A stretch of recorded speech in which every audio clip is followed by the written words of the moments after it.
nin oday ah oo 80 jir ah laguna magacaabo Sbn Lennis ayaa lagu dhex dilay xarunta caafimaadka iyo daryeelka waayeelada ee Lincoln ee dalkaasi Norway. Ninkan odayga ah ayaa lagu soo waramayaa in nin soo booqday xarunta uu ku dhex dilay xaruntan lagu daryeelayay dadka waayeelada ah caafimaad ahaan iyo deegaan ahaanba. Waxaana boolisku ay xaqiijiyeen dhimashada ama geerida ninkan odayga 80 jirka ah kaasoo loo adeegsaday qalabka lagu dilay sida ay sheegayaan Torrey. Gacan ku dhiiglaha ninkan dilay ayaa lagu soo waramayaa in ay booliska soo qabteen oo ay gacanta ku dhigeen xabsigana u taxaabeen halkaasoo su'aalo lagu weydiinayo. Booliska ayaa sheegay in uusan jirin wax xiriir hore oo ka dhaxeeyay qofka la dilay iyo sidoo kale gacan ku dhiiglaha wax dilay, taasoo ay sheegeen in ay hadda baaritaan bilaabeen waxa sababay in uu ninkani dilo ninkan odayga ah ee waayeelka ah kuna sugnaa xaruntan lagu daryeelo waayeelada.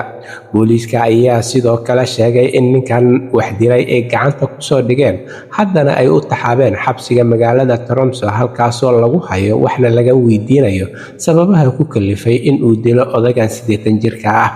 Arrintan ayaa ah fardambiyeed argagax leh waxaana lagu soo waramayaa in waayeeladii ku sugnaa ee lagu dabiibayay laguna daryeelayay deegaankana u ahayd xaruntan lagu daryeelo waayeelada ay muujinayaan argagax iyo walaac xooggan maadaama mid ka mid ah lagu dhex dilay xaruntooda weliba uu dilay qof soo booqday xarunta, taasoo iyaguna walwal iyo walbahaar ku abuurtay.